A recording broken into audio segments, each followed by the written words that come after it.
So we are recording and we're here this evening. Thanks everybody for joining us. I'm Dr. Corbin Lounsbury. I'm the Associate Provost at Salem University. I'm also the Director of Criminal Justice Programs. So I put this on for pretty much anybody who wants to listen. I think it'll be an interesting talk. We have Corbin Lounsbury here. And yes, in the interest of full disclosure, this is my son. He is currently 32 years old, living in Massachusetts, and is working for General Dynamics in their correct me if I'm wrong, mission systems division? Yeah, so it's in the mission systems line of business, specifically dealing with software development and delivery. So his career in computers started out a little bit before college, but really with from my experience, the serious part of it came in college when he also went into ROTC and became a member of the National Guard. So thank you, Corbin, for that service. But your career has taken you from kind of an entry-level sort of help desk sort of position all the way through. You worked for Genmar Industries, which is in Pittsburgh, and if I remember, they were a mining equipment company. And then you moved. You're going to have to help me because I think there was something in between that and General Dynamics. But the fact of the matter is, you ended up at General Dynamics, and that's a pretty good sized company. They deal a lot with defense contracts and other types of government contracts. So you've had, at least in my view, a pretty interesting road. Going from your initial interest, I'm going to say, was probably in high school, maybe. Yeah, so I got started.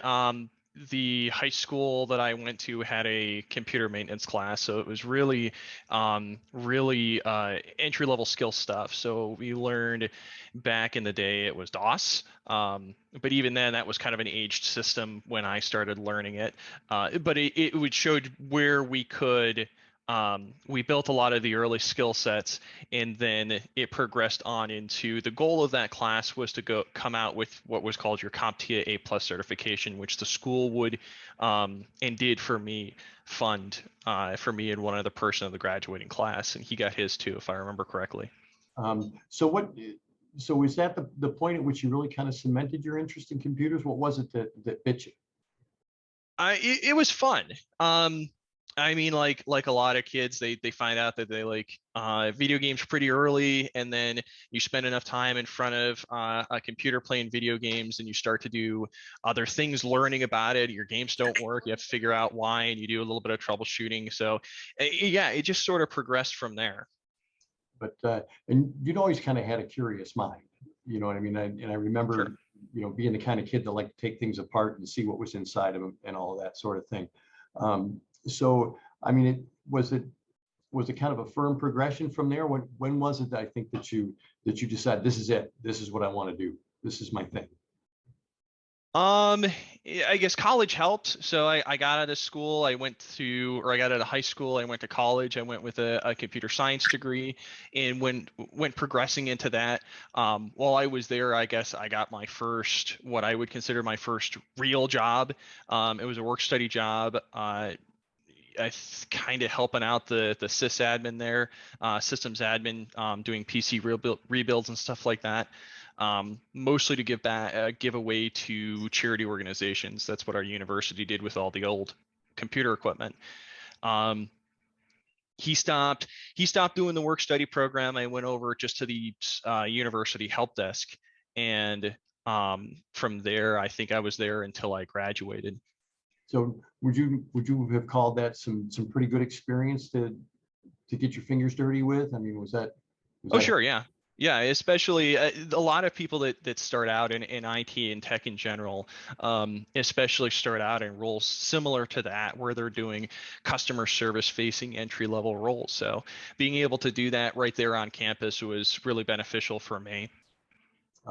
So, and I would imagine, like a lot of people that work the help desk, you probably had some people calling up with some odd difficulties, or I mean, do you ever get that one call you just kind of shake your head and like, why are you in front of a computer, man? You don't belong there. You're gonna laugh at me. The staff were the worst for that. The students, the students I could usually walk through just about anything. The people who took a little bit of extra TLC and attention were mostly the staff. I once had a guy call in, I forget if he was the chair for his department or something like that, told me that in the 20 years he had worked in the university, he had never once opened his email. He had always had a graduate student that would screen his email for him.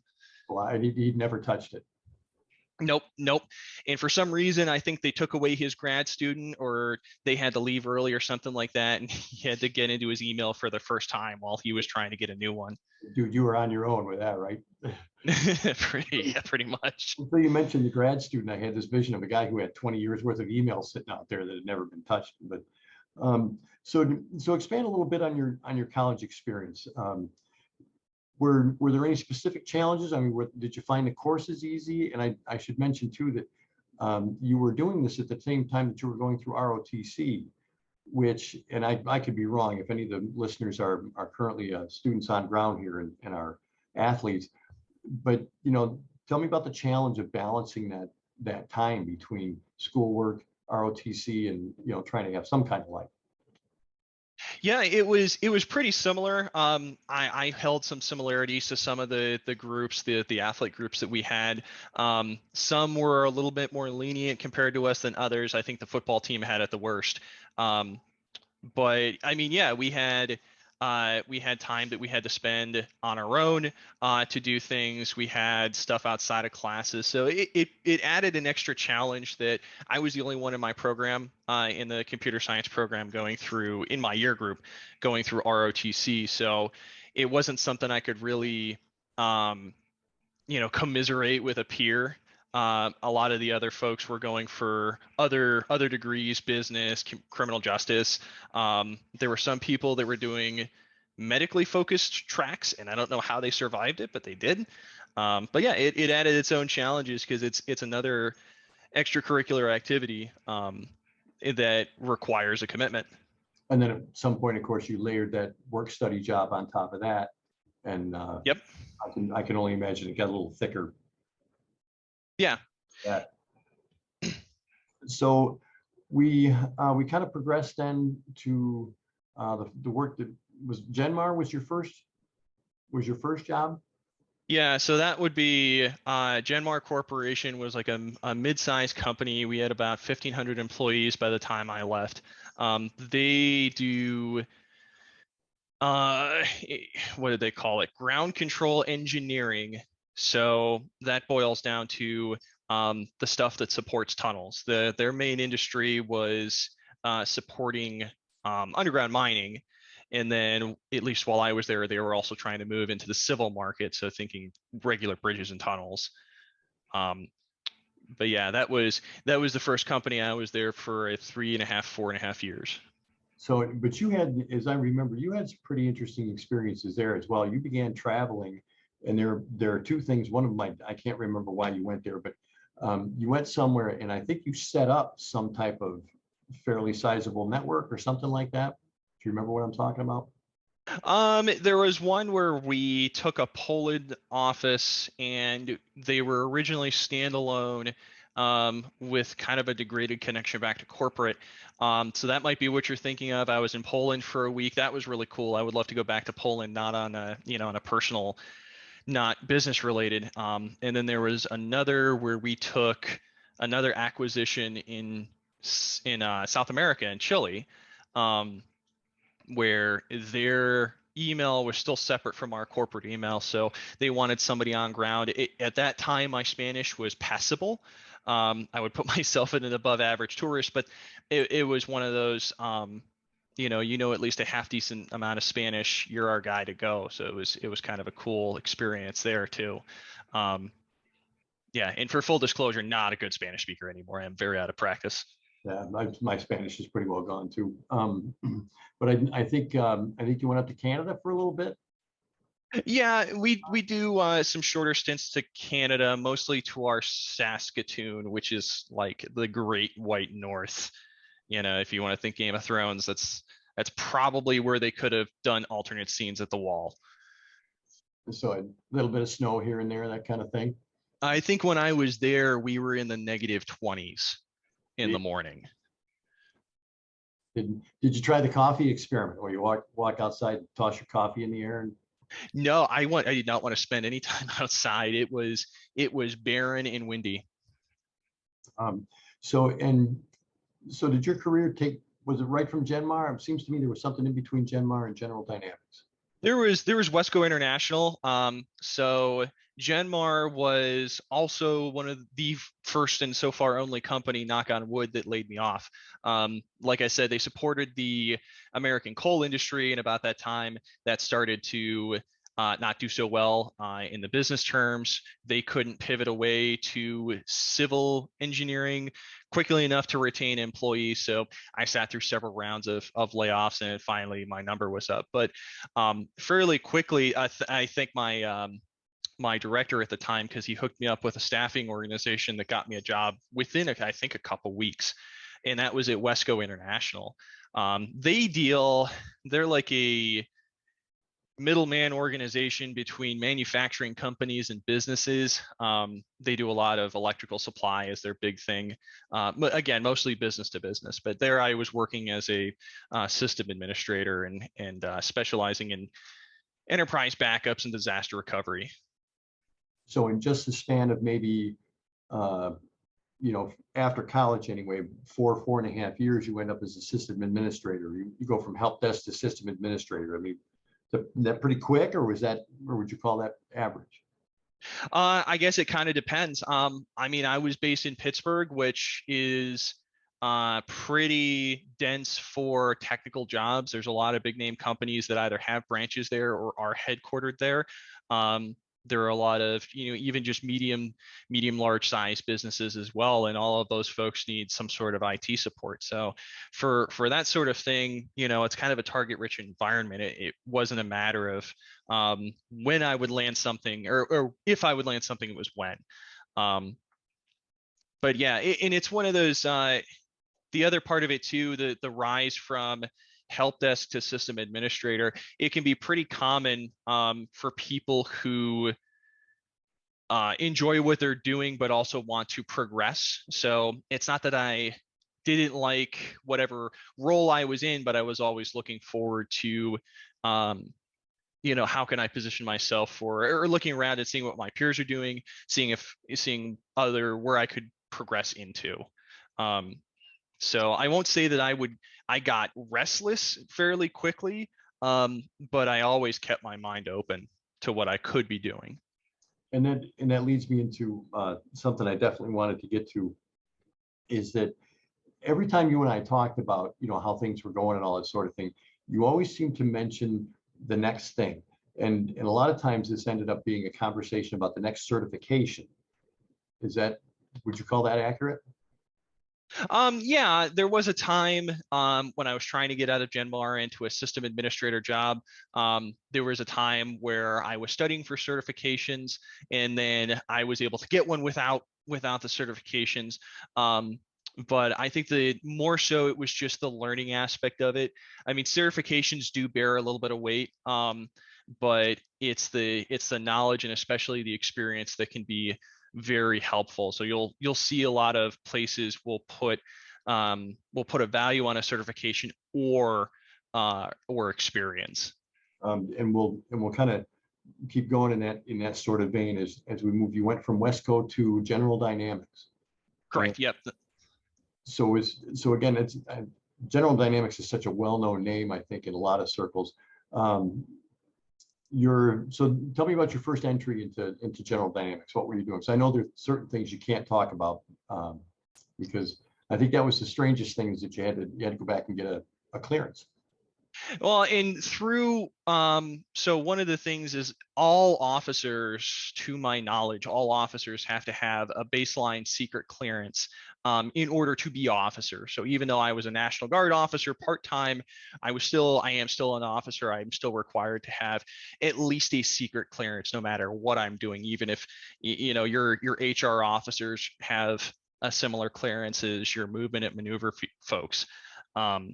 But yeah, at that point, I still had a clearance, which GD and defense contractors in general, they value somebody who can have the knowledge, the technical knowledge and certifications, the credentials, as well as the clearance helps because that person can get started on projects right away.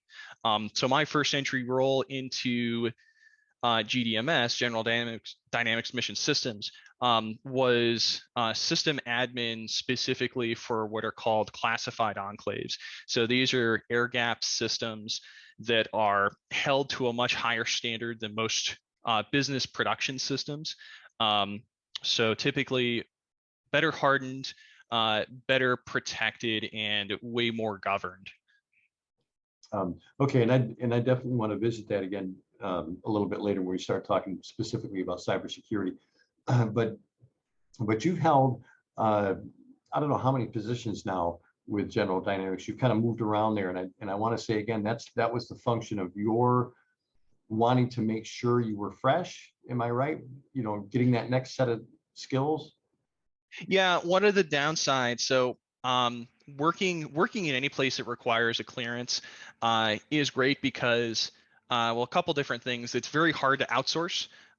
For one, you have to be a U.S. citizen, and there's a lot of requirements even about getting a clearance around citizenship. So a lot of people in tech are always worried about being outsourced offshore. So I knew that was not something that was not going to happen, especially in a classified role.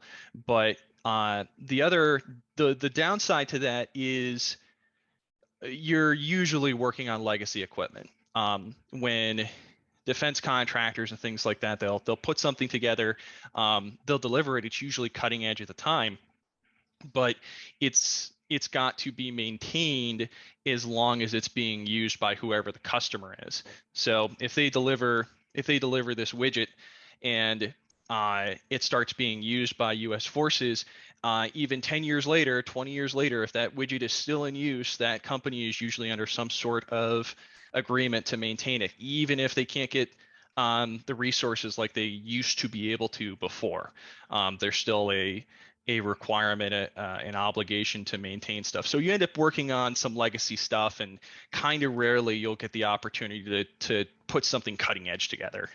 But now, as I remember, there was a project, I think, or maybe a couple of projects that you, I don't know, you moved into another position where you started actually taking someone, I don't know, you created your own project, I think is what it was, essentially. You remember what I'm talking about? Yeah, so my team didn't have, when I joined them, they didn't have a whole lot of automation experience. I had come specifically with a pretty healthy knowledge of, at the time, it was just PowerShell. But I was able to expand that to other automation languages and methods and things like that. And that was one of the things that set me apart from my peers, because not only was I learning this, but I also took an interest in trying to get the team trained up as well. So I would do sessions where I would show them, I would demo something or walk them through something. I would show some of the things that we didn't like to do.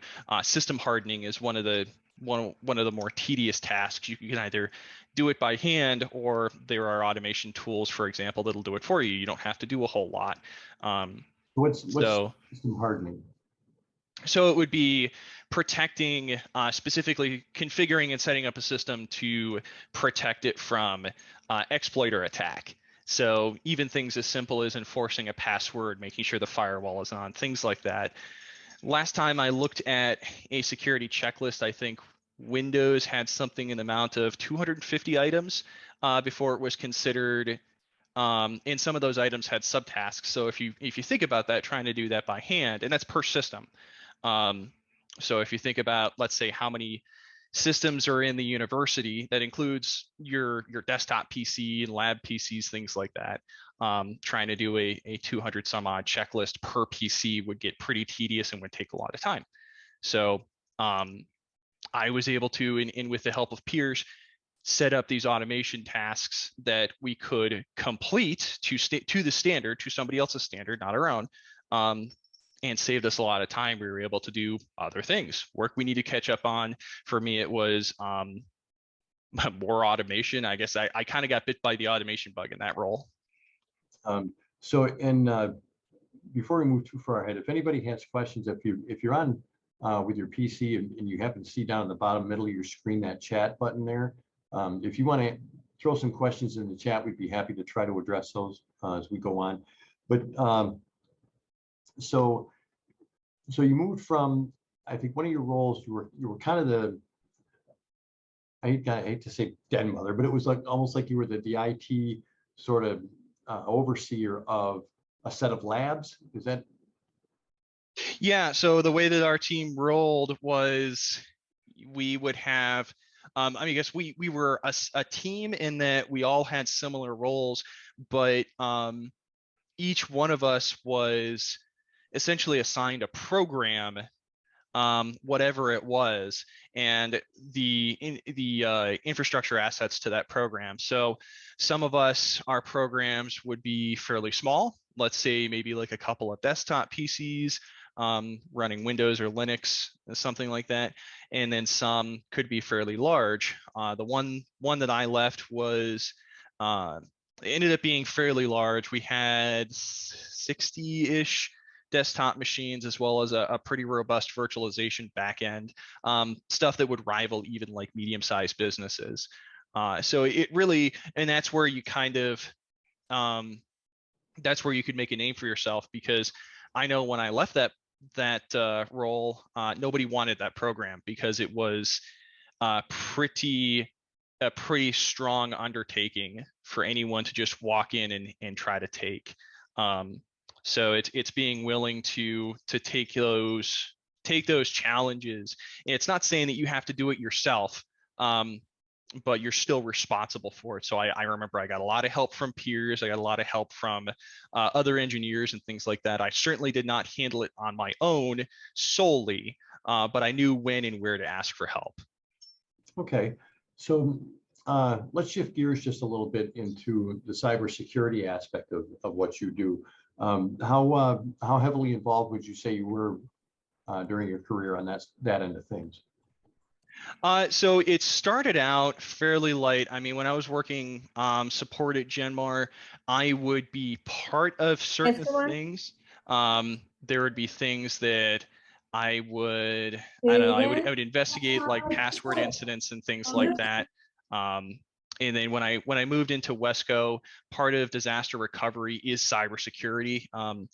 It's the thinking of not if something but happen, but when and how you'll react to it. So disaster recovery had I played a part in the cybersecurity exercises and things like that. I was also part of in that I was part of the legal investigation process.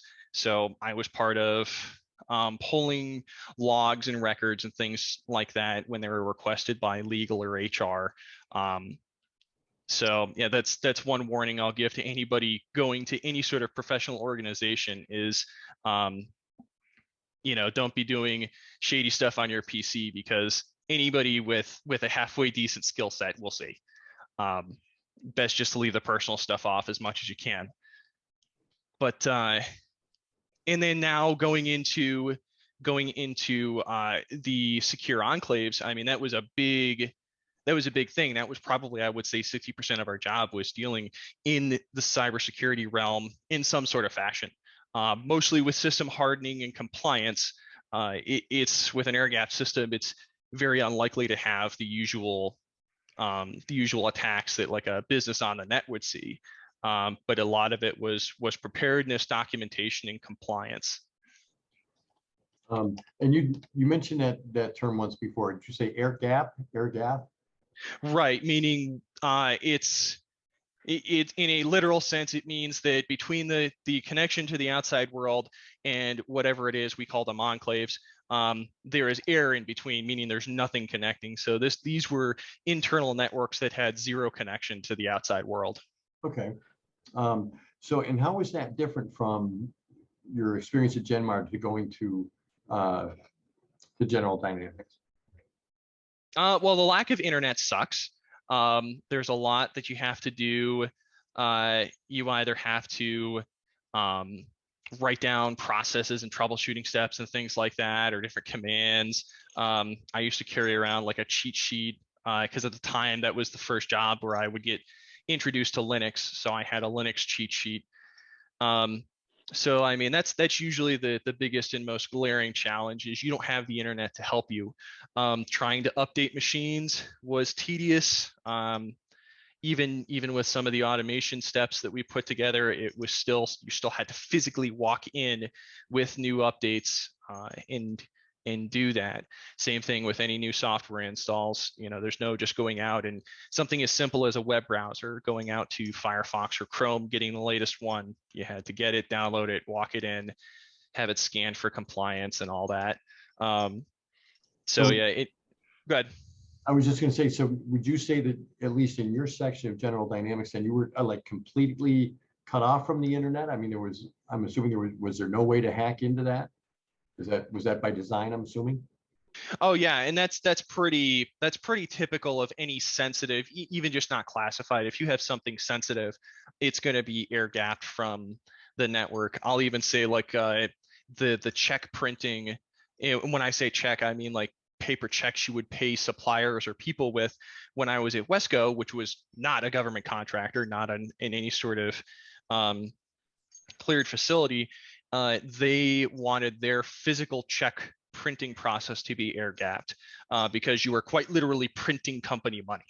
Um, so they had that behind a cage, and you couldn't remote in and access it. It was all internal. So when we see these stories about potential threats to businesses or infrastructure or things like that, from outside hackers, it helped me understand how that happens. So the one of the biggest vectors for attack is what's called social engineering, and it is, everybody likes to see the TV dramas of people typing away at a greenlit terminal and shouting, "I'm in," and having some sort of mysterious things happen, but they're in, so they're in, right? Um, a lot of it comes from social interaction. It's your email phishing, it's websites that will try to get your login information. It's things, even the person on the street who notices you have a company badge, that you're wearing a company badge out on lunch, and they think you might be a soft target, could try to exploit you in some way through it being friendly with you, from extorting you or things like that. Um, but if there's, when you use the term air gapped, I think that the only way I'm going to get into your system is to be physically in your building. Right. Yep. So again, so does that, I mean, does that make that, at least that section of General Dynamics, essentially immune to outside hacking? Not immune, I guess. So it makes it harder. So the normal, what I would consider like drive-by attacks and things that we see being hacked remotely, you for the most part take that out of the equation. So then you fall back on trusting the people, and that's one of the things that the clearance will do. A clearance is sort of, in a broad stroke, a certification that somebody is hardened from or does not have a lifestyle that is vulnerable to extortion, subversion, and a lot of the social engineering stuff. And then a lot of it, again, is then training, watching out for bad actors, people who don't have your best interest at heart. So even with and I'm assuming that the General Dynamics has some pretty cutting edge equipment up there, even with all of that in place, it still comes down to the human element that, how good at this are you? How strong are you to not get caught up in that sort of thing? Yeah, absolutely. Absolutely. And were you aware of General Dynamics getting any attempts or anything like that at your facility yet, or no? I was aware from a physical security standpoint. I think we were briefed for some things like if there were protests happening nearby. So we got a lot of physical security things. Usually it wasn't necessarily like a targeting us per se. It's just, hey, this happened in the neighborhood nearby. Maybe don't go that way. But yeah, nothing that I was aware of. Okay. But now on the National Guard side, I understand that you are ripe for the picking for, again, you're going to have to help me out here, but I understand it's like almost a brand new branch or brand new area of the National Guard. Correct. So I just went through, excuse me, selection and assessment for the Army cyber branch. So if anyone's familiar with the Army branches, up until about, I think until 2015-ish, the Signal Corps was where all of the communications as well as protection detection, that's where all of that happened, is folks who worked in the Signal Corps. Around the 2015, 2016, 17-ish timeframe, the Army commissioned a new branch called the Cyber Operations Branch. So it's coming up here in short order, its first 10 years of existence. So their mission, the cyber element mission, is specifically defense of what's called DoDIN, DoD information networks, DoDIN networks, as well as defense of critical infrastructure, and in some active duty instances, actual cyber offensive operations. So you might find yourself in a situation where you're actually trying to hack somebody else. I'm assuming another country or some other government agency, something like that. I mean, is that perhaps kind of it in a nutshell? So I'll say it's the only branch of the Army that's authorized to do that. And I'm going to assume, again, I'm National Guard, I'm part-time. I highly doubt they're gonna call on us for that. We're likely going to be more defense elements. Okay, and again, I'm assuming that's protecting our end of things. Correct. Yes. So getting into some of the wider questions, what are some of the career lessons you've learned so far? I mean, you've been in the business now for about how long? So I graduated college in 2012. So this will be, roughly my 10 years of experience this year. So some of the lessons I've learned have been, there's plenty of lessons learned, from a technical perspective, but one of the things I think that set me apart was learning a lot of going through and learning from leadership challenges. I haven't been in a traditional management role on the normal technical side, but I've been in leadership roles where I have either been a coordinator or organizer for a project or a project lead. Like when I was doing the automation stuff, I was teaching my peers. So that in and of itself is a leadership role. There's a lot of stuff that one can do without being in a management role to be a leader, and that also will make you stand out, especially amongst your peers who may or may not be doing the same thing. So anything else? How about, what do you think it is about you or about your career or the decisions that you've made that helped you make the jump from each section of your career? I mean, again, going from a help desk guy to General Dynamics in 10 years. I mean, that sounds like a pretty quick progression, or am I wrong here? It really depends on how you position yourself. I was flexible. So my position or me joining GDMS was contingent on a move. So I went from Pittsburgh to Western Massachusetts. We moved further away from our friends and family, things like that. So flexibility helps for progression. The other thing is flexibility and knowledge. So again, this is even separate from the technical realm. Of course, with things evolving in the areas of tech, you want to be agile, but even inflexible. But even other industries I'm seeing, being able to adopt a new ideology or a new method or a new tool set. I'm seeing people like accountants who were normally working in like rudimentary databases and Excel spreadsheets are now becoming really intermediate programmers, where they're writing language out to do certain reports, to do different business intelligence spreadsheets and analysis and stuff like that. So it's, even something is what is seen often is fairly unchanging. The debits equal to credits. They always have been since the beginning of the time in accounting.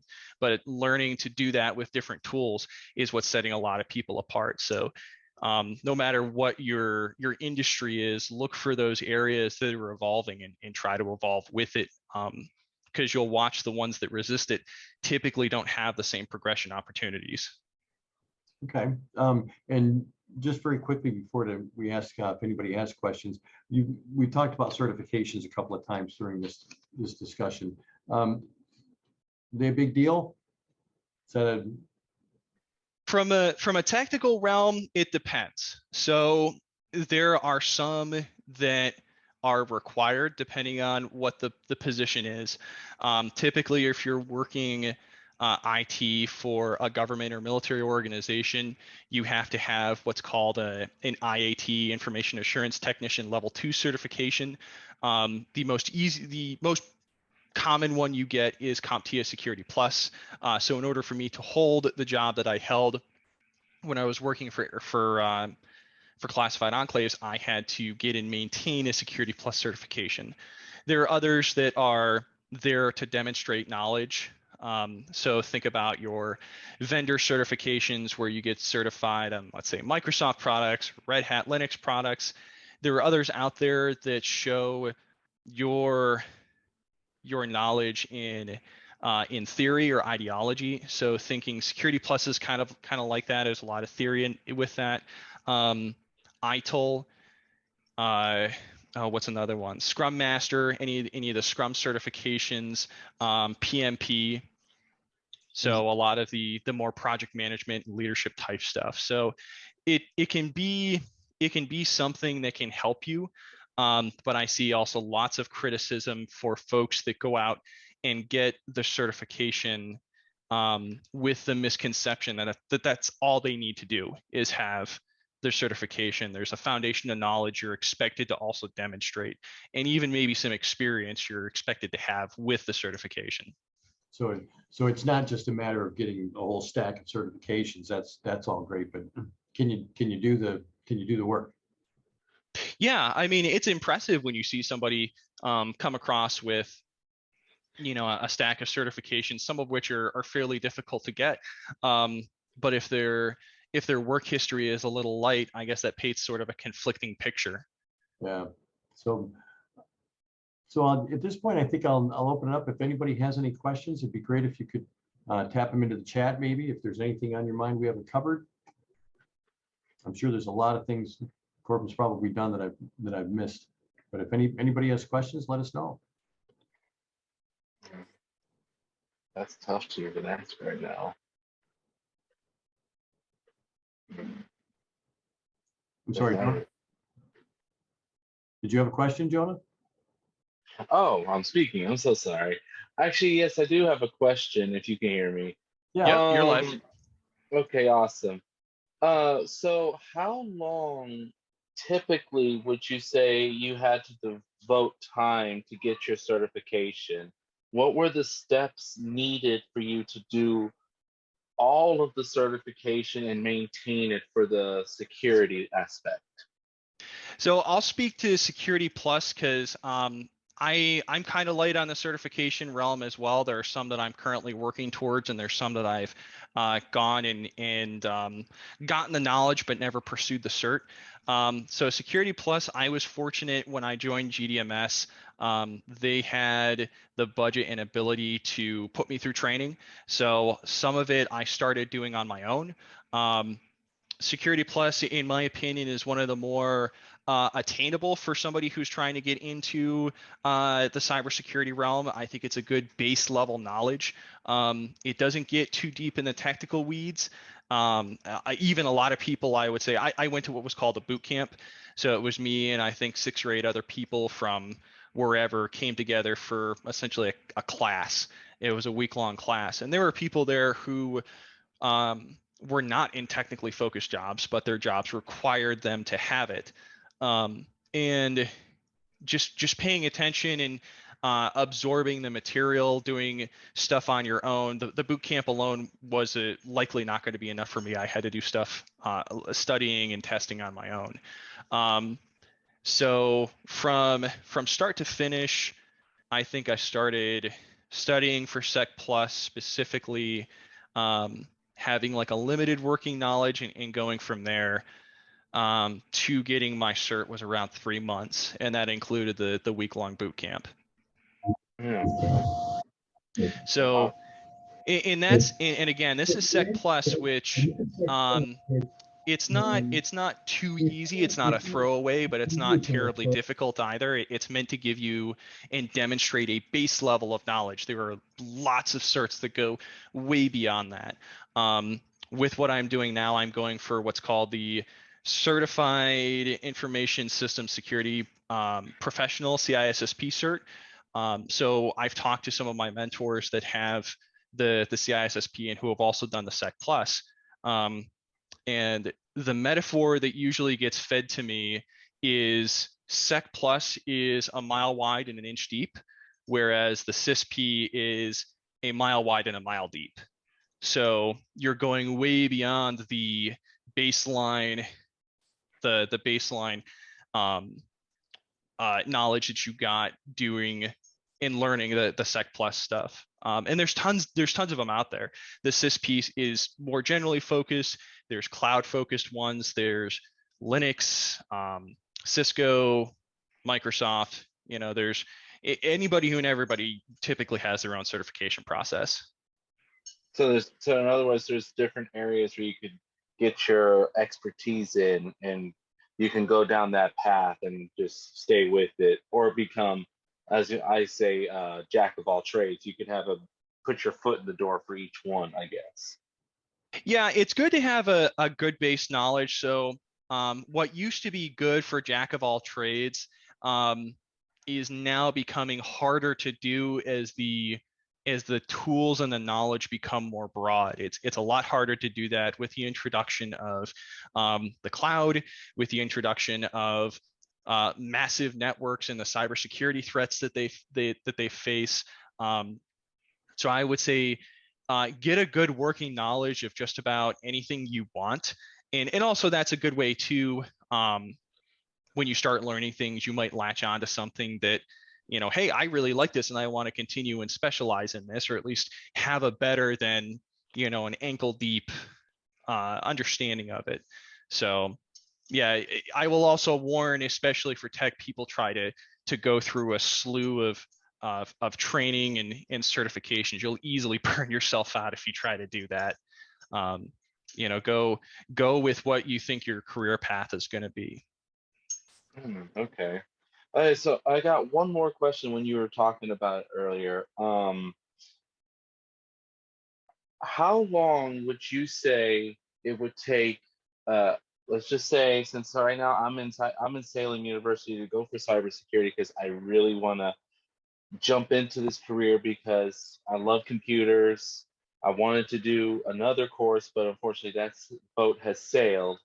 But because our technology is constantly evolving, and at this point I feel like it's either keep up or you're going to be left behind, if that makes sense. How long did it take you to get where you are now versus, let's say, 5 years ago? So it depends. And I know that you're not going to like that answer, because if I were standing in your shoes asking that same question, I go, well, hell, that doesn't tell me anything. So a lot of it is how well you can retain knowledge, what things that you have to do. Everybody's different. Everybody learns different. So if you're somebody who typically learns well by reading a book and taking notes, it might be easier to get a lot of these certifications because they typically do come with their own study guides and things like that. If you do better with in-person physical instruction, that's another avenue. It's a little harder to get and usually a little bit more expensive. If it's a mixture, that's one thing. The other is the amount of time you devote for it. So it was easy when I was in school, when I was in college and high school. I could devote pretty much anything I wanted, any amount of time I wanted, to an extent.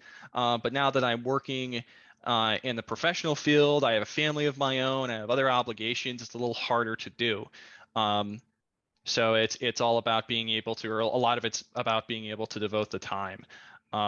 So I have heard of people that they can walk in. I'll use Sec Plus again as an example.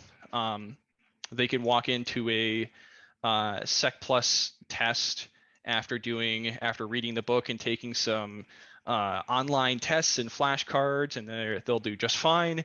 There are other people that need to go to a boot camp and even try the test a couple times before they get it. It's all about how you learn. Okay. Well, ironically, I'm only a year, actually 2 years older than you, so I know exactly where you're coming from when it comes to having a family. So I understand. So Sure. it's pretty much, so it's pretty much learn at your own pace and whatever works for you. Well, Yeah. so in this case, for me, it would be I love visual learning because that's how I learn, because it's the mechanic aspect in me, because I used to work on cars. It's hands-on experience. So, Yep. but I do appreciate that. I do appreciate that. I'll say too, and it looks like somebody also mentioned in the chat too. When it comes to a lot of, and even other industries and fields, not necessarily programming per se, but being able to understand some of the base programming ideals and logic, things like loops, for loops, while loops, knowing your way around the most minimal aspect of like how a program runs and how it's interpreted and executed, helps when you're being tasked with doing things, especially with automation or report writing, because a lot of that stuff will line up. So yeah, if you want to stick with the cybersecurity realm, highly recommend getting into even just a baseline understanding of automation. Do some baseline programming, know your way around logic gates and stuff like that, because you'll be surprised how much that can help you. Okay, any other questions anybody has?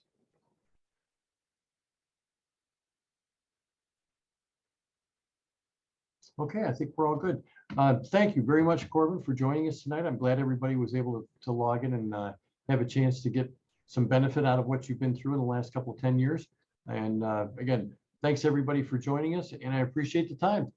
So have a good evening, everybody. Thanks again, Corbin. Yeah, thanks. It was a pleasure. Thank you. Thank you.